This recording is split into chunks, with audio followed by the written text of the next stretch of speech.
Around the supper hour yesterday, we get a call to East Town Mall, and it's a call that creates a little bit of compelling urgency because we have reports of a woman who's disturbing in the food court, a very public place.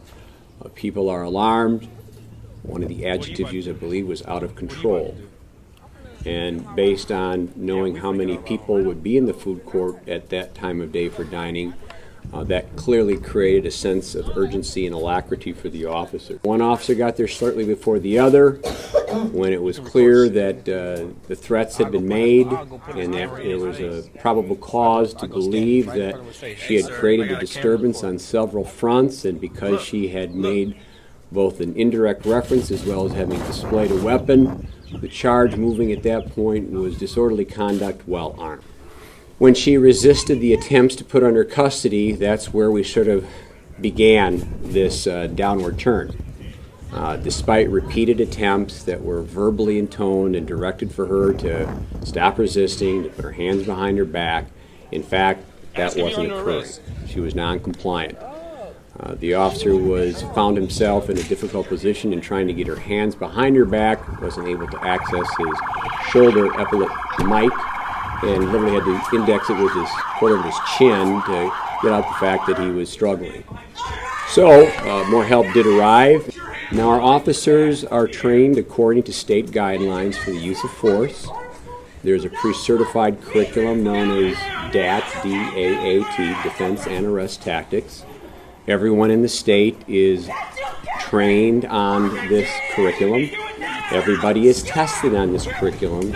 Everyone has to revisit those certifications periodically in order to maintain your proficiency in this curriculum.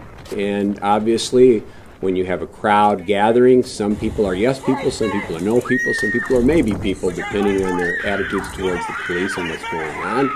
And so the determination was made to do an extraction, get her out, get outside the mall and into a squad car for transport for her original charge. In the course of all of these events, suffice to say is that the officers were threatened with being bitten. They were actually kicked. They were actually scratched. One was spit in the eye, and subsequently that officer was seen and treated for a threshold determination of whether he had received a significant exposure at a local ER. Okay. The other officer, at the conclusion of this, was also transported to a local hospital. He developed some back spasms, and he's on workers' comp for the next few days. Right? In the course of making her arrest finally happen, as you see, it went from bad to worse in terms of her unwillingness to simply surrender her liberty, put her hands behind her back, allow her wrist to be handcuffed and put in the back seat of a squad car. I think that the decentralization which went to the floor and subsequently those strenuous back and forth between the officers as well as her, those will be the issues that will ultimately be evaluated by administrative review and ultimately determine whether the officers in fact use the appropriate use of force consistent with state guidelines. When you have a narrative that lasts 15 minutes or thereabouts, and then you take a slice or a snapshot of that picture, I think you do lose some predicate, you do lose some context in terms of the evolution, or in this case, the devolution of what happened from the point of onset to the point where the officers were finally able to secure her, put her in handcuffs, and whisk her away from East Town Mall. One of the things that, and I'm not a Facebook guy, people tell me that there was a running thing about why did somebody look like they apparently hooded this woman on her transport. We have a specific tool that's obviously been sanctioned and approved. It's called a spit hood. And where an officer has been spat upon or the attempt has been made to do so, this goes very loosely over the entire head.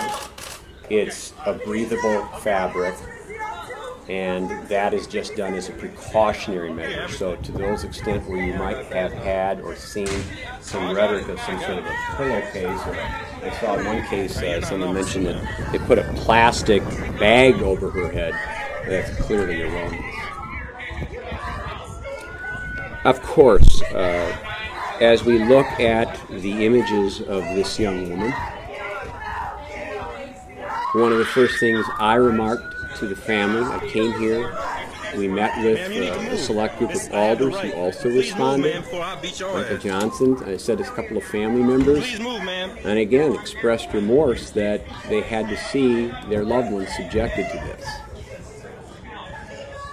If things had gone according to Hoyle at that point, and she had gone with the program and surrendered her liberty at that point at the officer's request, none of the other things that would have occurred would have been transpiring.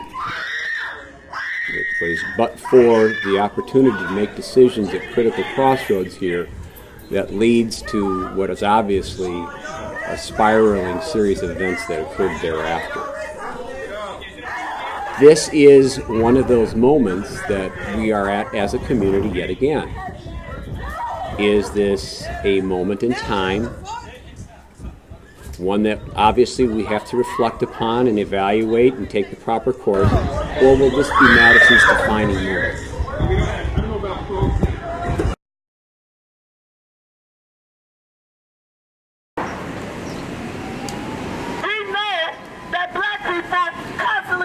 Economic deprivation. So guess what? I ain't got the money to buy a new phone. So you damn right I'm going to be heated if somebody